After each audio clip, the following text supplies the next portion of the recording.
Hey, what's up everybody? This is Damron. We're playing the new Scalebreaker DLC of the Elder Scrolls Online, which brings us to Moongrave Fane. We have two new dungeons in this DLC that we're going to be doing, this and the Lair of Marsalok, added to our complete guide of all the veteran content in this game. I know I've been a little slack on this a little lately. I've been heavy into Sea of Thieves, but hopefully come back. We'll start getting some of the trials up. But let's get right into this dungeon.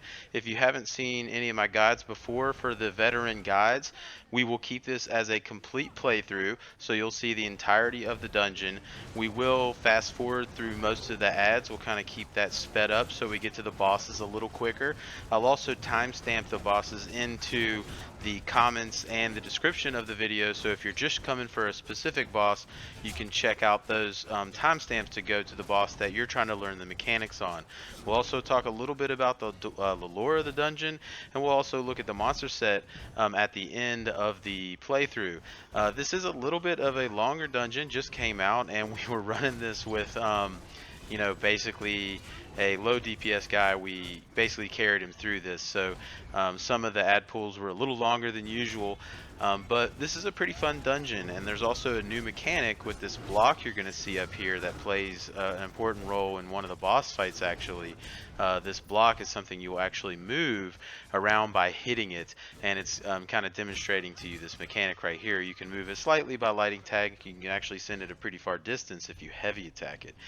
So a little bit about the lore of this dungeon. This takes place deep within an ancient ruins of a Khajiit faith, and basically a former member of the Dragon Guard has, developed a gang, the Fane gang, and they felled and captured a dragon, and now they're trying to prepare a ritual to drain the dragon of its blood and basically gain its power. However, the guy that you meet outside has had second thoughts of this and now seeks your help to stop this ritual. So you can actually meet up and talk to Chevalier Reynald at Moongrave Fane, and he's going to ask you basically to invade the, this temple ruins and stop the clan from gaining this power, who is actually being led by Grundwulf, and you'll have to follow him. But what happens along the way is that certain people kind of distract you from essentially reaching the end of the dungeon. You'll be asked to follow Reynald through this dungeon, but eventually a stone sentinel will be put into your path by the Fane leader, Nisaazda, and that's one of the first bosses that will fight in the area. Eventually you're going to move on, and another Khajiit vampire will step in your path, Dro-Zakar, and you have to kind of defeat these and continue onward, ultimately trying to catch up to Reynald and eventually stop the Grundwulf from drinking the dragon's blood, which unfortunately he does anyway, and he can get this insatiable bloodlust, and you have to kill him at the end of the dungeon to stop the Fane gang. So let's get into the first boss of the dungeon, which is going to be Risen Ruins. This boss isn't too bad, and that's pretty much it for the lore. That's really the basics of the lore of this dungeon. And this boss again isn't too bad. If you take a look on the left and on the right of the Risen Ruins, you see this little symbol on the ground, kind of looks like a sun, and by interacting with that you can create these blood spores, and by creating those, that will actually damage you. So really you want people that have high health to bring up those helots, or however you say it, and once they are there, any player can actually heavy attack the hemo, and that's going to play an important role later whenever the Risen Ruins goes into his shielded phase. And in his shielded phase, any player needs to heavy attack the hemo in order to pull his shield down and exit that phase. And you're going to see, I'll show you exactly how that works when we do it. So it's pretty straightforward, and the only, his main attacks that the tank is going to hold on to the aggro actually don't really do that much damage, and as long as your healer is keeping him healed, you're really not going to have too much trouble from the basic damage standpoint. So here you go, he's shielded, and someone else, see the gold shield on him. So you go to the hemo, heavy attack, boom, and now you've removed the shield, and until you do that, he's actually going to be unleashing damage. So you want to do that as quickly as possible and remove his immunity. The other thing he's going to do is basically just a large AoE kind of stomp attack that you're seeing right here. And if you have a decent healer, you're not really going to have to worry too much about it. Although you can also block that damage to mitigate a little bit of the damage. So you can block there as well. You can also roll dodge if you need to get away from it that way. So overall, this isn't really too bad of a fight. So we'll finish this up and we'll get moving on, and I'll meet you at the next boss in the dungeon.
Alright, so next up in the dungeon is the Dro-Zakar boss, and he's not too bad as long as you kind of understand what's going. Tank definitely wants to hold him facing the stairs, or just not facing everybody else, because that kind of conical attack can do a lot of damage to other players. He also has a heavy cleave attack that can do quite a bit of damage, and you're seeing this attack here where everyone has this kind of exploding AoE kind of building up on them. It's not going to cause a lot of damage to you so long as you don't overlap those circles over each other. So when that happens, basically just soft stack. And when you soft stack, you're going to mitigate that damage to a point where your healer is going to be able to heal you through it, and it's not going to cause too much damage. Now, adds will spawn during the fight. You're seeing me kind of focus one down here just because he happened to spawn beside me. But ideally, you want the tank to pull the adds in and let your AoEs take care of the adds, because they don't really do too much damage that you have to worry about. And throughout the fight, what you're going to see is he will actually walk to those red orbs, those heme orbs that spawn right there. He'll walk to it and he'll actually start consuming that. And what you want to do is have someone heavy attack it to destroy it, because what he's trying to do is actually to drain it and make him get more power. And he'll get a shield during that time. So once he's drained that orb a little bit, you're actually going to have to burn down his shield before you can really effectively do damage to him again. And that's really it. You know, he will go underground a little bit, as you saw there, but it's not really anything you need to worry about. He's not going to be damaging you guys during that phase. The mobs are going to be coming in during the entire time. Just let your AoEs take care of them, and keep him facing the stairs so no one gets hit by the cleave, and heavy attack the red orbs as they spawn. That's the gist of the fight. If you do that, you'll get through this no problem.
There are many holes through which a rat can skirt here. Keep on guard.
Enough waiting for you. Right line beneath that temple. I can smell blood in the air. Push through.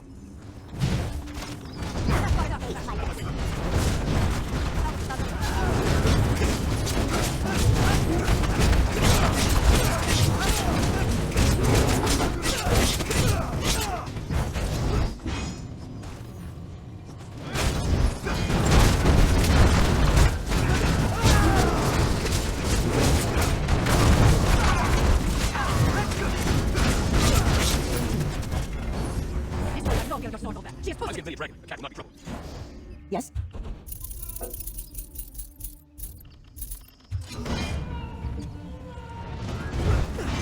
Let's do fencing. Nisaazda, we can make it for you.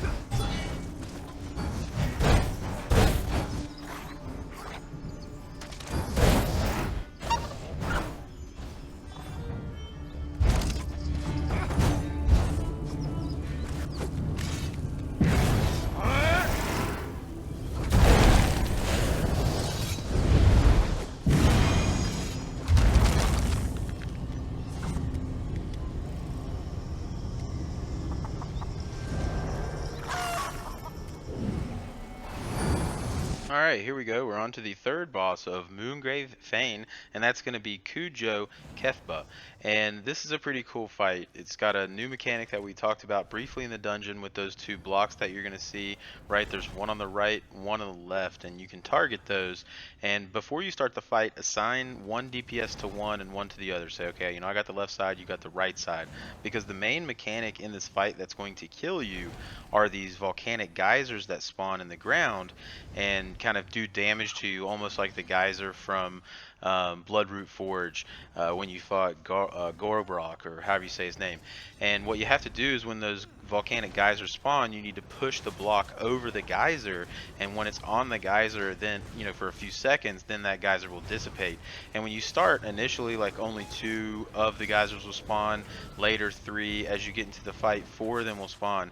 So you're going to see it right here. You want to push this block over the geyser, and then it will dissipate, and that will stop the damage from going out. So I'm doing a really bad job of it actually right here, and if you don't do that quickly enough when there's 4 or 5 of them, you know, you can die pretty fast. I think I actually die in this fight from that. You really want to get one of them down, and if there's only like 2 left when he spawns 4 of them, then you can help that. Now, you saw me push that block back even though there wasn't a geyser there. It's best to keep the block kind of in the middle if you can of the left and right side.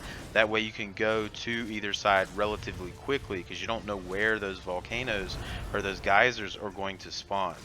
So keep that in mind. Go ahead and take an extra second and launch it back to the middle. Now, the lava does a lot of damage, so when 4 or 5 of them spawn, you really need to get that block over them pretty quickly. That's really what's going to kill you. The tank's job, obviously, you need to just tank the boss, blunt the light and heavy attacks, but also you want to hold his attention away from the ads, or I'm sorry, away from your teammates, because he also does a cleave attack similar to the last boss that is in front of him that will do quite a bit of damage to other players. So keep that in mind. Also, ads are going to spawn in pretty frequently, and you want to again pull those onto the ads and just pull those onto the boss and just kind of DPS them down with your AoEs. If they start to get a lot in number, you know, okay, go ahead and clean some of them up. You don't want a bunch of ads on the board, because that can really hurt you. There's a lot of AoEs in this fight, so make sure you've got your AoE indicator to a color that you can see easily, right? Turn it to bright pink. That's a tip I tell everybody that's playing veteran content. Get your AoE to bright pink so you can easily see it, especially in fighting areas like this where there's this red lava on the ground that could, you know, make it hard to see if you're using red.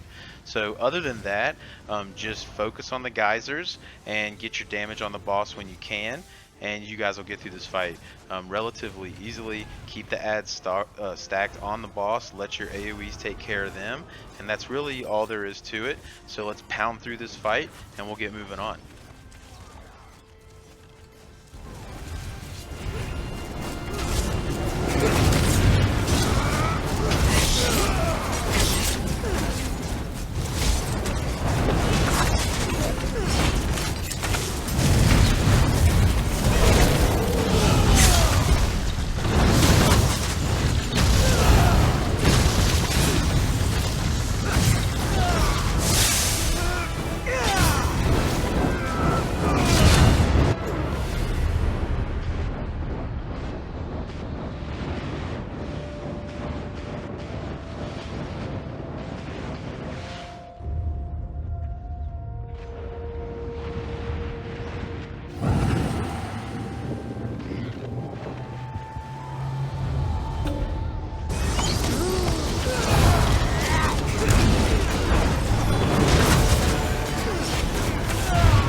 Kethba.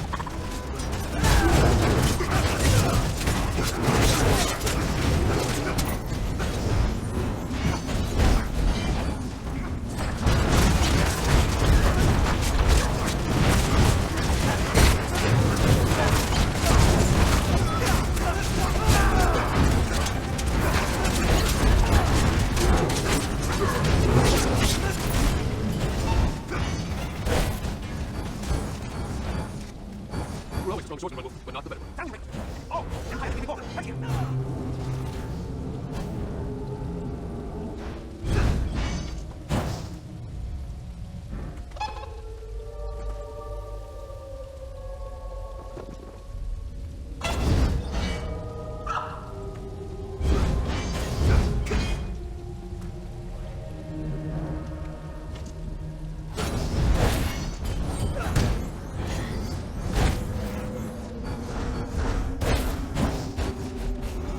Whatever you become through this madness, it will not be him. Then do it, Trent. I got a diamond blade in hand and go back to that honest cycle.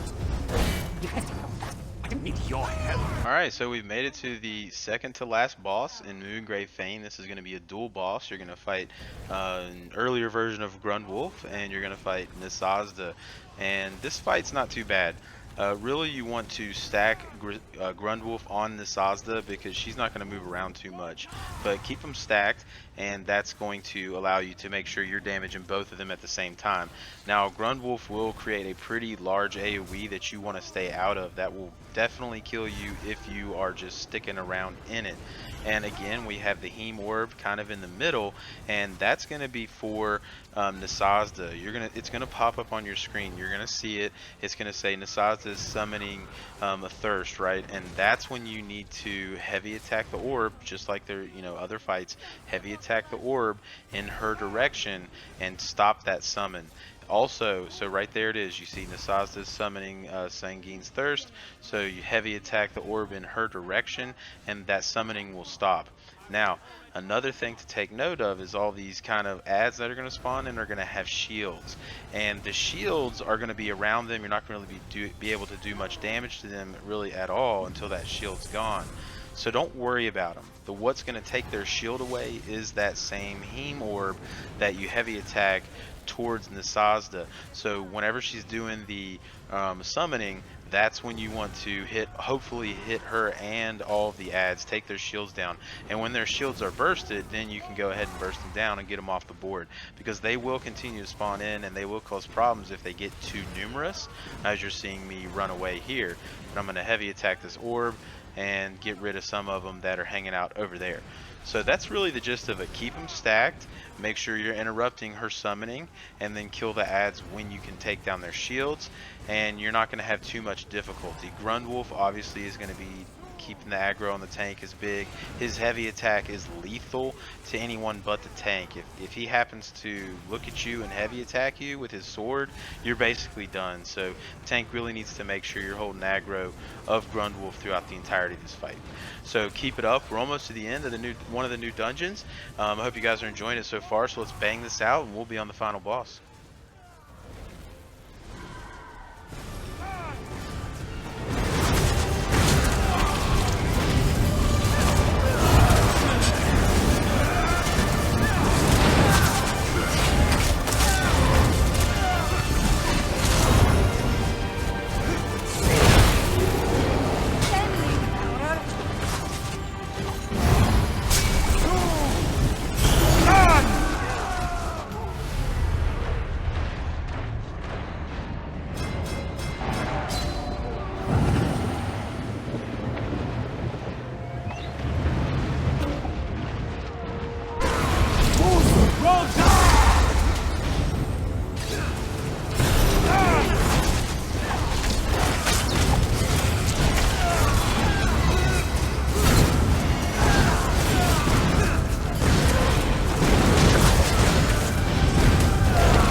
handle these dragon god?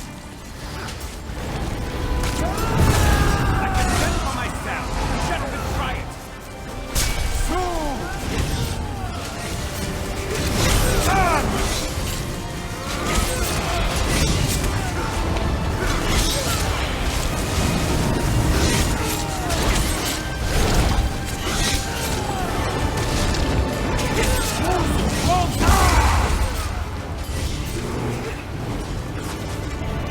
Rob me of this. At least I have it.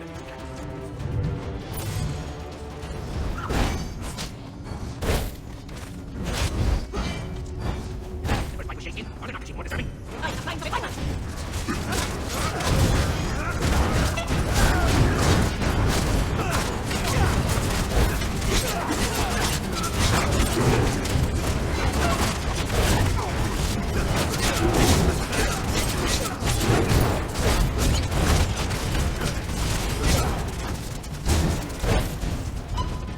We're not leaving this dragon dry. The Empire will be made whole. You are an ant trying to shoulder the world.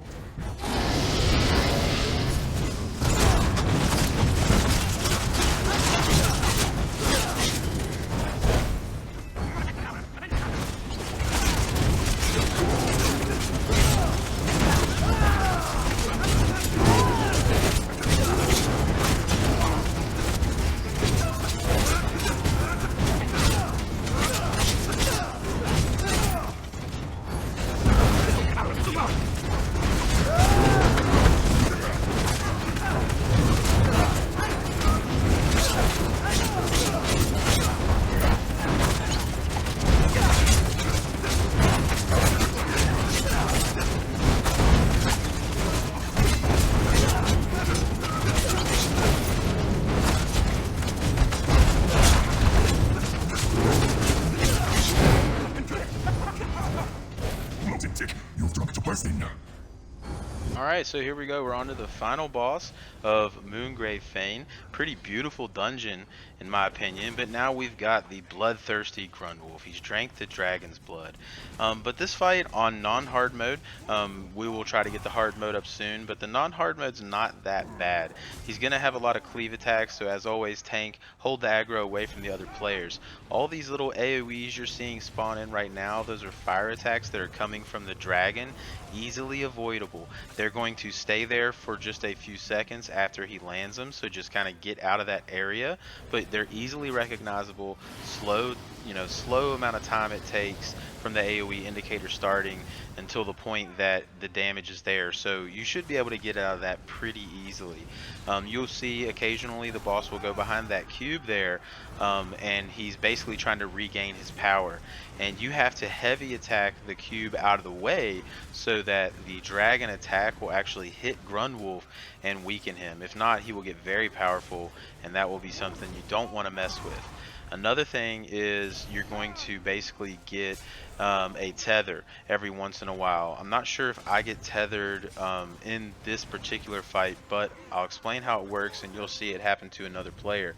Because what's going to happen is you're going to have a tether that's going to be tethered between you and a pillar that spawns. And it's pretty obvious, right? You're going to have something connected to your body that's connected to a pillar. As you're seeing right there, that red chain and the pillar.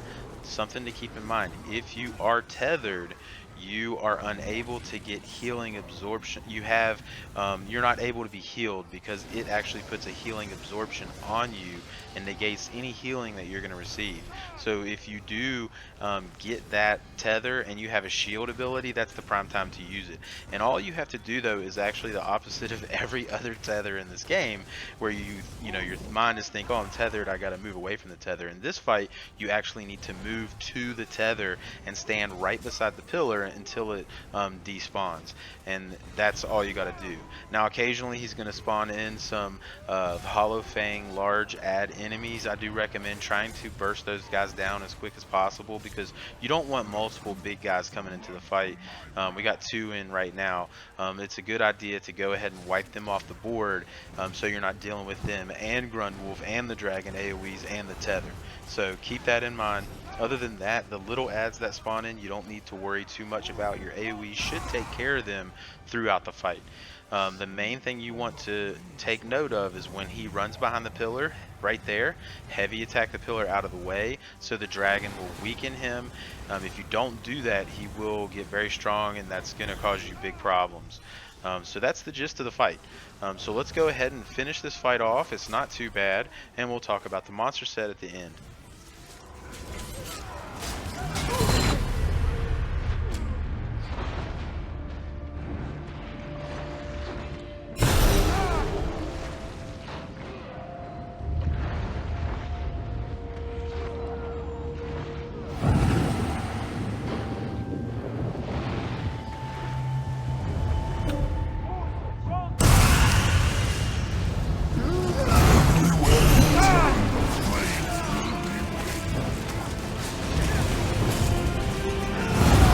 Holds you to the flame until you burst.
Endure.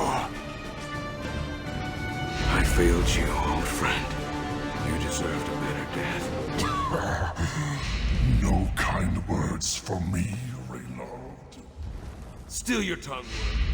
Your death is the one good thing to come of this. I go, knowing the war for freedom only brought you ruin.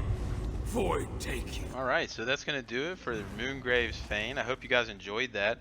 The monster set is Grundwulf's Guise, which is going to give you additional weapon or spell crit if you're mag or stam. And also when you deal critical damage, you're going to restore mag or dam, whichever is higher for you. And you're also going to gain half of that for the other resource, and this can occur every 5 seconds. So it's an okay set. It's going to add you some sustain. You know, we'll see if people start using it. If people like it, you know, we'll see.